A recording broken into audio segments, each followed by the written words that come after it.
सभी पुजारियों का मानदेय तत्काल आलोक जी 4,000 से शुरू करते हैं। मान जाओ महाराज, पंडित जी तो बहुत जल्दी खुश होते हैं। और इस तरह महाराज भी मान गए। बीजेपी का सबका साथ सबका विकास का नारा अब और विस्तार लेते हुए समाज के सभी वर्गों का साथ, फिर सरकार, फिर विकास का नारा बन गया है। नजारा भोपाल में परशुराम जयंती के कार्यक्रम का है, जहां सीएम शिवराज सिंह चौहान ने कई अहम घोषणाएं की।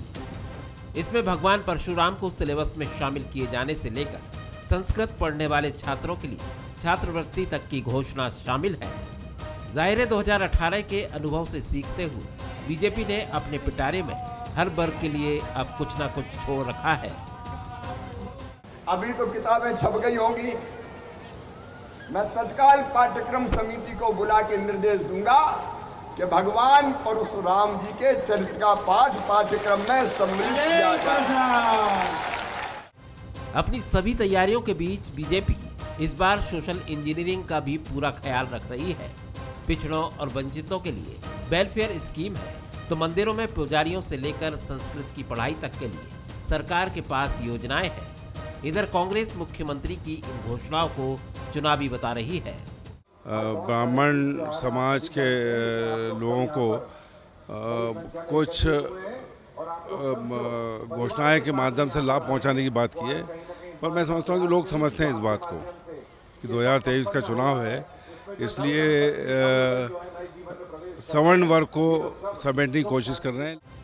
एमपी में जिस तरह से कांग्रेस विधानसभा चुनाव 2023 की तैयारी में जुटी है, उसने कहीं न कहीं बीजेपी को और सतर्क कर दिया है। लिहाजा वो हर मोर्चे पर अपने आप को कस रही है। कुछ दिनों पहले भोपाल आए केंद्रीय गृह मंत्री अमित शाह भी संगठन को कुछ ऐसी ही सलाह दे गए थे। लिहाजा बीजेपी ने हर वर्ग के हर मतदाता तक पहुंचने की कोशिश की है। परशुराम जयंती पर भी बीजेपी यही करती नजर आई। नमस्कार, मैं हूं मनोज सैनी और आज का मुद्दा में आपका स्वागत है। आज का हमारा विषय है राम से परशुराम तक। जी हां, राम को लेकर बीजेपी की आस्था तो किसी से छिपी नहीं है, लेकिन अब भगवान परशुराम को लेकर भी बीजेपी श्रद्धावान है। परशुराम जयंती पर सीएम शिवराज सिंह चौहान ने कई अहम घोषणाएं की, जिन पर अब सियासत भी होने लगी। लेकिन घोषणाओं के मायने क्या निकालें, क्योंकि बात तो फिर 2023 की भी होगी। हालांकि सबका साथ सबका विकास की बात मुख्यमंत्री शिवराज सिंह चौहान, भारतीय जनता पार्टी की सरकारें करती रही है, लेकिन बात ऐसे दौर में हो रही है जब एक साल बाद चुनाव होना है, तो फिर चर्चा भी होगी और बातों को दूसरी तरह से देखा भी जाएगा। इसी को आगे बढ़ाते हैं, मेरे साथ 3 मेहमान जुड़े हैं। गोविंद मालू जी है, वरिष्ठ नेता भारतीय जनता पार्टी के। गोविंद जी, बहुत स्वागत है आपका। मिथुन अहिरवार जी है, प्रवक्ता कांग्रेस के। मिथुन जी, आपका भी बहुत स्वागत है। संदीप पौराणिक जी है, वरिष्ठ पत्रकार। सर, आपका भी बहुत स्वागत है। सबसे पहले संदीप जी, आपकी तरफ आऊँगा।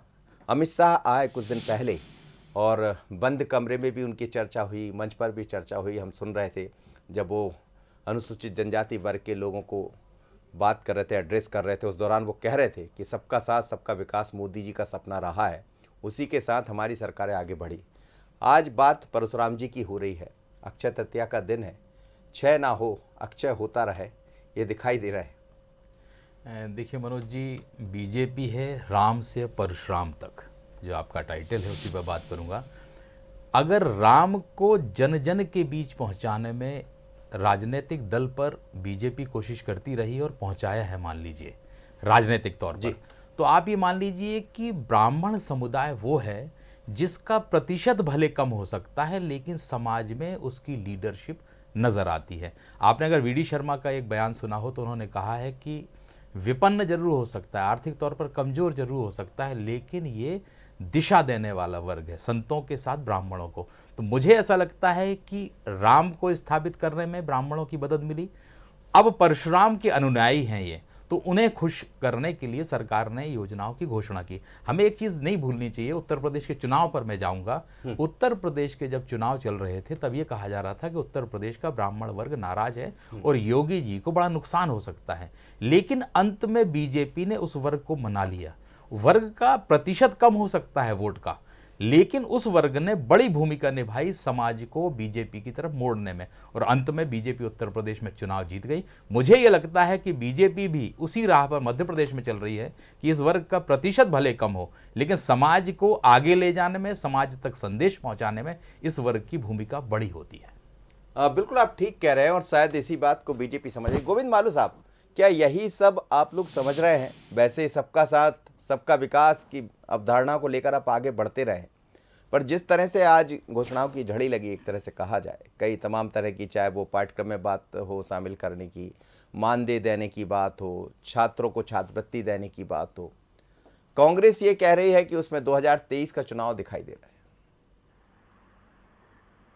मनोज जी, जो वोट बैंक की राजनीति करते हैं, जिन्होंने भारत की संस्कृति, सभ्यता और उसको किनारे करके और अपनी आइडियोलॉजी, एक ऐसे विचार को लादने की कोशिश की जो भारत के विचार से भिन्न था, उन्हें यही लगता है कि समाज के भी सब वर्गों को साथ लिया जाएगा तो कहीं कहीं वोट की राजनीति है। देखिए, ये वैविध्यपूर्ण देश एक समृद्ध सांस्कृतिक विरासत है और एक उदार, प्रगतिशील, एक जीवंत समाज में परिवर्तन हमेशा होते रहे।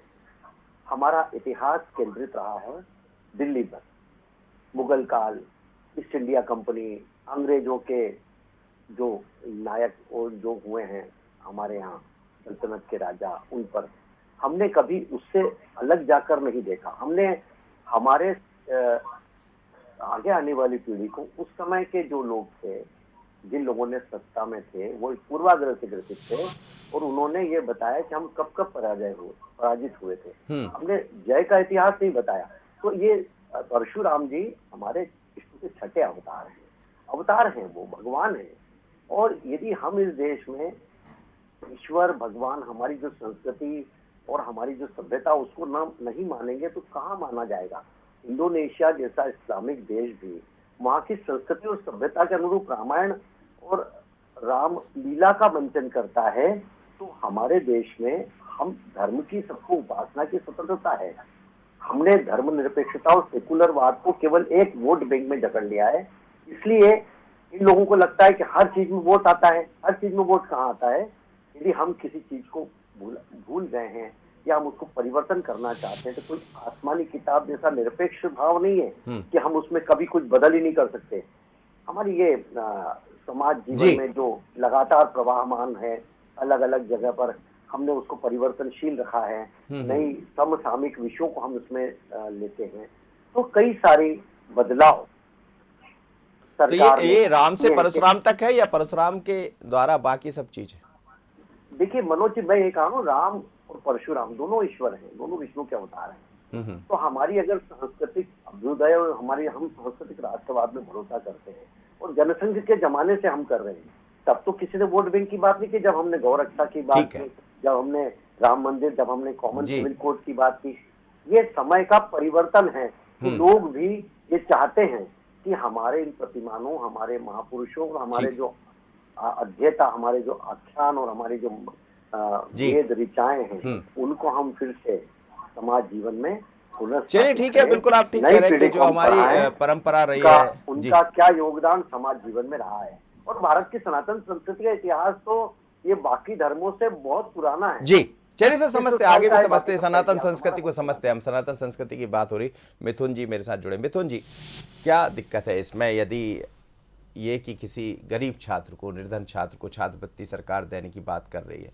मानदेय बढ़ाकर 5,000 रुपये देने की बात की जा रही है, तो फिर इसमें परेशानी कहाँ, इसमें चुनाव कहाँ दिखाई देता? हो जाने दीजिए, भला हो रहा है लोगों को। जी मनोज जी, एक तो सबसे पहले आप सभी को और आपके सभी दर्शकों को मैं परशुराम जयंती, अक्षय तृतीया, ईद, इन सभी त्योहारों की मैं शुभकामनाएं देना चाहूँगा। साथ ही साथ ये निवेदन करना चाहूँगा कि मुख्यमंत्री जी द्वारा आज जो बदलाव की एक छवि प्रस्तुत की गई है, उसका हम सबको स्वागत करना चाहिए। नहीं तो पिछले चुनाव में हमने देखा था कि यही मुख्यमंत्री माइकल लाल इसी वर्ग को कहते हुए नजर आ रहे थे। इनके जो प्रदेश प्रभारी हैं वो भी कह रहे थे कि ब्राह्मण मंदी आया तो हमारी जेब में। ठाकुर समाज के लिए रामेश्वर शर्मा जी ने जो टिप्पणी की, मेरे ख्याल से हम में से कोई भी यहाँ दोहरा नहीं सकता। बदलाव अच्छे होते हैं, लेकिन ये बदलाव हो क्यों रहे? पिछले चुनाव में भारतीय जनता पार्टी ने जब प्रयास कर लिया कि माइकल लाल बोल दिया जाए, SC/ST एक्ट को लेकर के आंदोलन करा दिया जाए, उसमें शामिल लोगों के हाथ पर तोड़ दिए जाए, OBC समाज का जो आरक्षण है उसको लागू न किया जाए, अभी जो खरगोन में हो रहा है, किस तरीके का धार्मिक उन्माद फैलाया जा रहा है। ये सब चीजों का जब कॉकटेल सामने आता है और उसके बाद थोड़ी घोषणा है, मतलब ये जो बात कही जा रही है पुजारियों का मानदेय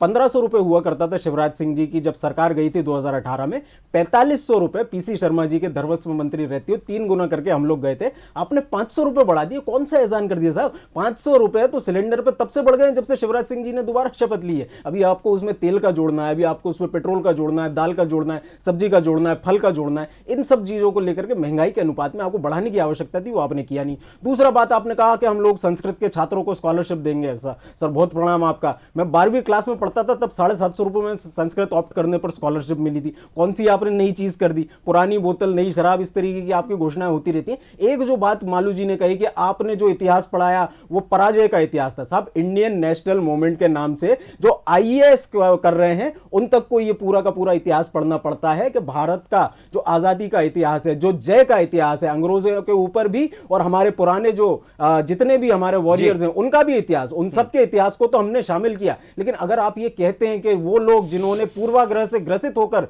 इस इतिहास को, परशुराम जी के इतिहास को शामिल नहीं किया, तो मेरा निवेदन है हर चीज का एक समय होता है। नहीं तो पिछले साल तक तो शिवराज सिंह चौहान जी ने भी शामिल नहीं किया था, क्या वो भी पूर्वाग्रह से ग्रस्त थे? तो भारतीय जनता पार्टी, कुछ दिन पहले उन्होंने एसटी को साधा, एसटी को लेकर बात की, तमाम तरह की घोषणाएं की और चीजों को आगे भी बढ़ाया। अब यदि बात सामान्य वर्ग की हो रही है, निर्धन छात्रों की हो रही है, या संस्कृत वाले जो छात्र हैं उनके लिए हो रही है, तो ये तो सबका साथ सबका विकास बीजेपी का नारा रहा। मनोज जी, ये सबका साथ सबका विकास ये कब से हुआ? 2022 से हुआ या कि पहले से होने की बात कही गई थी? क्या ये 2014 से नहीं होना था? क्या उसके पहले से नहीं होता? मुख्यमंत्री जी ने 2005 में शपथ ली थी, आज के जो मुख्यमंत्री, ये पिछले 15 साल से कहां थे जब सबके साथ सबके विकास की बात हो रही थी? आज क्यों याद आ रहा है? और जब पिछले चुनाव थे तब यही सबका साथ सबका विकास माइकल लाल क्यों नजर आ रहा था? इस बात का भी जवाब देने की आवश्यकता है। हमने तो हमेशा इस बात को कहा। बोलिए। इनका जवाब ये सरकार हमेशा देती रही, और सबका विश्वास और सबका विकास, इस पर ही हम लोग काम कर रहे हैं। हमारी कोई भी योजना किसी धर्म विशेष को अलग करके, किसी पंथ विशेष को, किसी उपासना पद्धति को अलग करके नहीं हो रही है। सर, माइकल लाल योजना किसकी थी? हो रहा है, बताइए कौन सी ऐसी योजना है? विवाह हो चाहे निकाह हो, सब हो रहा है। आप लोग जानबूझ के एक वर्ग को अलग करके और अपनी राजनीति की रोटियां सेकना चाहते हैं। जी, हम क्या बोल रहे हैं? मैं तो नहीं बोली। नहीं, मेरा तो निवेदन ये है मालू जी, आपने इस बात का जवाब नहीं दिया संस्कृति ने कि हमेशा कोई बदलाव माइका लाल, देखिए, ये बयान किसका था? जो सुप्रीम हमारे कोर्ट कुछ भी कहे, वर्ग की SC ST एक्ट में बिना जांच के कोई FIR दर्ज नहीं होगी, ये बयान किसका था? MPPSC का 2020 का जो एग्जाम है वो क्यों रद्द हुआ? हाईकोर्ट ने 10,000 रुपए का आप पर जुर्माना ओबीसी पक्ष की पैरवी ना करने के कारण क्यों लगाया?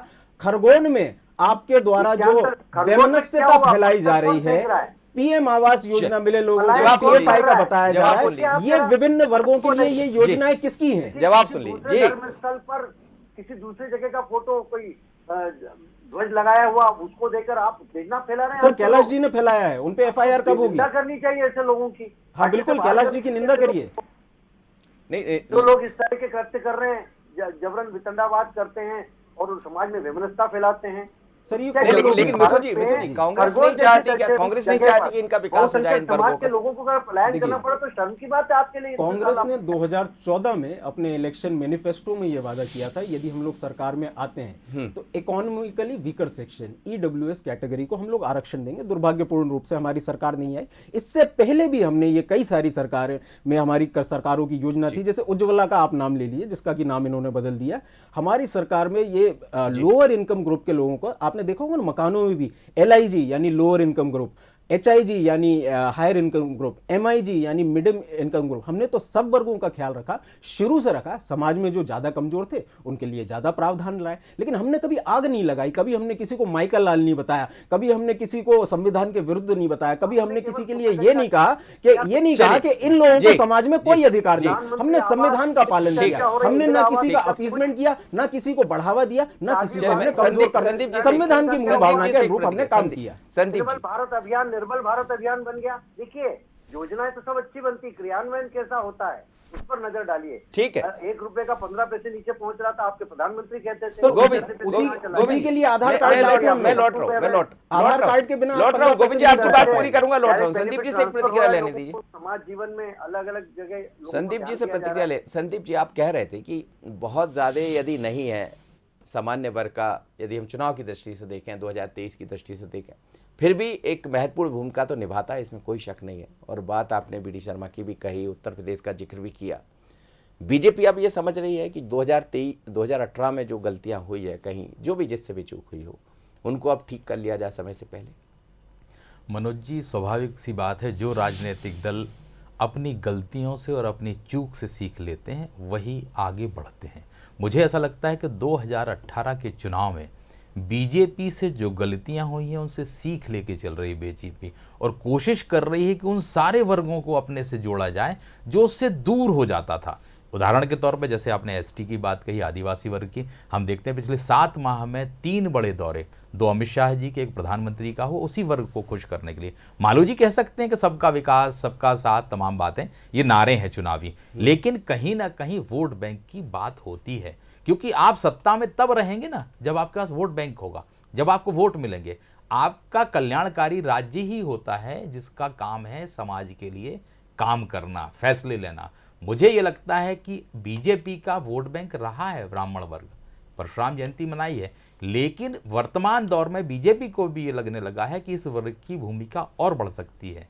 अगर हम पुजारियों को मान दे देंगे, मनोज जी एक चीज आप समझिए, अगर पुजारी आपसे खुश हो जाएगा तो आप एक कल्पना करते हैं कि एक मंदिर में कितने लोग दर्शन करने जाते हैं। अगर वो प्रसन्न होगा और किसी सरकार की प्रशंसा में और उसकी खूबी में कान में मंत्र फूंक देगा तो उसका चुनाव पर कितना असर होगा। मैं इस फैसले को या इस आयोजन को इस तरह से देख रहा हूं। जी गोविंद मालू जी, ऐसा कुछ है क्या? नहीं, बिल्कुल नहीं। मैं जो कह रहा हूं आपको कि वोट बैंक इसको इनकेश कराने का काम भारतीय जनता पार्टी कभी नहीं करती। वोट बैंक का मतलब है कि बाकी सबकी उपेक्षा करो, केवल एक किसी वर्ग विशेष 2-3 वर्गों को साध के रखो, बाकी सबको जाने दो। एक जमाने में कांग्रेस के सारे क्षत्रप, सारे मुख्यमंत्री ब्राह्मण हुआ करते थे, आपको याद हो तो। उसके बाद में क्या परिवर्तन आया है ये हमने सबने देखा है। एक दौर तो आपका भी रहा है। देखिए मेरी बात सुनिए, जातिवाद हम नहीं करते हैं। हम तो देखिए, तो राजनीति में तो चुनाव जीतने के लिए लड़ा जाता है, वोट के लिए लड़ा जाता है। जो वर्ग हमसे अछूता रह गया है, हम ऐसा नहीं कि एक ये वोट बैंक, हम वोट बैंक की बात नहीं करते। हम चाहते हैं कि सबके वोट हमको मिले, सारे समाज का जो सहभाग है वो हमारे साथ जुड़े और जनाधार हम बने। हमने एक दौर तो ऐसा रहा जब आपकी पार्टी को ब्राह्मण बनियों की पार्टी कहा गया है और बाद में 94-95 का मुझे याद है, जनाधार बढ़ाओ समिति बनाई थी हमने भारतीय जनता पार्टी के संगठन में, कि किन वर्गों में हमारी पैठ कमजोर है हम वहां जाएंगे। हम किसी भी वर्ग से अछूते नहीं रहना चाहते, क्योंकि हम इसीलिए हमने कहा, हमने जो स्लोगन दिया केवल वो नारा नहीं गरीब बेटा हो जैसा, सबका साथ, सबका विश्वास, सबका विकास, वो वास्तव में नारा है। क्योंकि देखिए हुनर हाथ हम लगा रहे हैं तो हमने किसी वर्ग को छोड़ा क्या? अगर हम निकाह करा रहे हैं तो हमने किसी वर्ग को छोड़ा क्या? वोट बैंक की राजनीति, हलाला या 3 तलाक कितनी कुप्रथा थी। आज मुस्लिम महिलाएं, मुस्लिम बहनें कितनी प्रसन्न है उससे। ये कभी इससे नहीं करते थे। शाहबानो केस के बाद उन्होंने संविधान में संशोधन कर दिया। तो ये वोट बैंक की राजनीति करते हैं, हम थोड़ी करते हैं। हम तो सबके साथ लेके चलते हैं, सबकी बात करते हैं। तो ये बीजेपी की सोशल इंजीनियरिंग है। एक वर्ग विशेष के लाउड स्पीकर नहीं हटाए, हमने सभी के लिए बोला कि ये ध्वनि प्रदूषण, ये बीजेपी की सोशल इंजीनियरिंग है। अब आप इसको कुछ भी नामाकरण कर दें, आप उसको कुछ भी नैरेटिव दे दें, मैं उस नैरेटिव में नहीं जाना चाहता। मैं तो ये चाहता हूँ पूरा देश एक है, एकता के सूत्र में, अखंडता, एकता और सबका साथ, सबका विकास। चलिए मैं रह गया है। देखिए संस्कृत का सवाल है, हमारी भाषा का अभिमान। देखिए सबसे पहले तो सुन लीजिए, मिथुन जी को सुन लीजिए। गलत नहीं है जी, तमिल को हमने किसी को नहीं छोड़ा सर, सुन लीजिए। तमिल हो, तेलुगु हो या कन्नड़ हो या संस्कृत हो, संस्कृत हमारी बहुत प्राचीन भाषा है, ये बहुत फारसी। ठीक सर लौट रहे सर, समय नहीं। मिथुन जी को सबसे पहले तो मैं गोविंद मालू जी का बहुत धन्यवाद देना चाहूंगा कि उन्होंने स्वीकार किया कि कांग्रेस पार्टी ने कभी अपीजमेंट नहीं किया और एक समय पर हमारे कई सारे जो मुख्यमंत्री थे वो ब्राह्मण वर्ग से आते थे। तो गोविंद मालू जी ने पहली बार इस बात को स्वीकार किया। हमें जो लोग मुसलमानों की पार्टी कहते हैं उन लोगों के मुंह पे ये करारा तमाचा है गोविंद मालू जी की तरफ से। दूसरी बात मैं ये कहना चाहता हूँ, आप भाषा की तरफ आ रहे तो उस पर भी कभी चर्चा करेंगे, लेकिन भारतीय जनता पार्टी की जो नाम बदलो नीति है, इसको सिलेबस में शामिल शामिल कर दो, उसको कर दो। अच्छी बात है, करना चाहिए, लेकिन बस पढ़ाई लिखाई छोड़ करके लगता है सब कुछ पढ़ाना चाहते हैं आप। वो मध्य प्रदेश जो व्यापम प्रदेश के रूप में नामित है, जो जाना जाता है, अटल बिहारी वाजपेयी हिंदी यूनिवर्सिटी आपने बनाई थी, उसके जो विद्यार्थी हैं वो लोग आज भीख मांगने की कगार पे हैं, उनके पास नौकरी नहीं है, अपना लोन नहीं चुका पा रहे हैं। ये जो आप बोलते हैं ना आज की योजनाओं का फायदा 20 साल बाद मिलेगा, तो उसका भी रिव्यू करिए। एनपीएस भी आप लेकर के आए थे, आज लोग उसको लेकर के आंदोलनरत हैं। मेरा निवेदन ये है, आप किसी भी वर्ग को यदि सशक्त करना चाहते हैं तो उसे राजनीतिक नेतृत्व दीजिए, उसके लिए व्यवस्थाएं कीजिए सरकारी नौकरियों की, उसके लिए व्यवस्था कीजिए उसको आर्थिक रूप से सुदृढ़ करने की। बाकी ये जो चुनावी लॉलीपॉप है आपके हर चुनाव में बदल जाते हैं। एक समय जो व्यक्ति आज तो आर्थिक रूप से लोगों को वही दिया गया है कि आर्थिक रूप से कैसे लोगों को मजबूत किया जाए। आपकी सरकार रही, आपने कहा कि 4500 के लगभग आप लोग मानदेय देना चाह रहे थे। अब वो बात अलग है, सरकार नहीं रही, वो मिला नहीं, क्या हुआ उसका सबको पता है। मनोज जी, बात यही की जा रही है कि यदि आर्थिक रूप से सुदृढ़ करने की बात है, 1500 रुपए का पुजारियों का मानदेय पीसी शर्मा जी के साइन से कमलनाथ जी की मंशा के अनुसार 4500 रुपए हम लोग कर करके गए थे। भारतीय जनता पार्टी के लोगों ने दिया और नहीं दिया मैं नहीं कह सकता, आर्थिक रूप से सशक्त बनाने की हमने शुरुआत की थी। आज की महंगाई के अनुपात में 500 रुपए क्या ऊंट के मुंह में जीरा नहीं है। उसमें भी मामा जी जो है वो काउंटिंग करवा रहे थे, 4000 से शुरू करते, कहां से 4000 से शुरू करेंगे साहब? 4500 तो हम लोग करके गए थे। इस समाज के लिए आप लोगों ने केवल छलने का इस समाज को काम किया। व्यापम में सबसे ज्यादा जो बच्चे मरे हैं इसी समाज के हैं। तो यदि आप चाहते हैं इन वर्गों का विकास हो तो केवल इतिहास नहीं, इनके वर्तमान और इनके भविष्य पे भी ध्यान दीजिए। और जब चुनाव आए तो फिर से इनको माइका लाल मत बताइएगा, फिर मत बोलिएगा कि ये लोग हमारी जेब में हुआ करते हैं। मुद्दे मत उठाइए, आप कुछ जमीन पर बात करिए। भारत राष्ट्र की एकता, अखंडता और उसकी प्रभुत्व। ठीक है सर उसके बारे में तो बीजेपी नहीं बताएगी। ठीक सर अंतिम प्रतिक्रिया संदीप जी, ये जो चल पड़ा है सबका साथ सबका विकास के साथ, और आप कह रहे हैं कि भारतीय जनता पार्टी ऐसी है जो अपनी गलतियां भी सुधारना चाहती है, आगे की राह भी आसान करना चाहती है, लेकिन कांग्रेस को क्या करना होगा, ये तमाम तरह की चीजें दिखाई दे रही। देखिए, मुझे ऐसा लगता है कि बीजेपी बॉल फेंकती है और कांग्रेस उसमें उलझ जाती है कई बार। बीजेपी ने अगर एक वर्ग के लिए, मालू जी भले माने या ना माने वोट बैंक का, ले मेरा मानना है कि परशुराम जयंती के मामले में ब्राह्मण वर्ग को अगर आपने खुश करने की कोशिश की है, तो मुझे यह लगता है कि इस समय कांग्रेस का स्टैंड किसी तरह का राजनीतिक तौर पर जोड़ने की कोशिश नहीं होना चाहिए। और मुझे लगता है मनोज जी, हर बार कांग्रेस यही गलती करती है कि वो बीजेपी के फैसले को राजनीतिक तौर पर जवाब देती है और उस वर्ग के बीच ये संदेश जाता है कहीं ना कहीं कांग्रेस उसका विरोध कर रही है और चुनाव में कांग्रेस नुकसान पा जाती है। चलिए, अब बीजेपी इसको किस तरह से लेती है। यदि कांग्रेस ये कह रही है कि आज जो दिया गया है वो 2023 के चुनाव के दृष्टिगत दिया गया है, तो ये भी देखना होगा। आप तीनों मेहमानों को बहुत धन्यवाद, मिथुन जी, गोविंद मालू जी और संदीप जी। मध्य प्रदेश में चुनाव होना है 2023 में। जब भी कोई बड़ी घोषणाएं इस बीच में होती है तो उसमें नजरिया चुनाव भी दिखाई देता है, और कांग्रेस तो लगातार इसी तरफ देख भी रही। लेकिन बात चल रही है सबका साथ सबका विकास। बात अमित शाह जी ने भी वही कही और उसी को आज शिवराज जी ने और आगे बढ़ा दिया। लेकिन किसका विकास होगा और कितना, देखेंगे 2023 से पहले।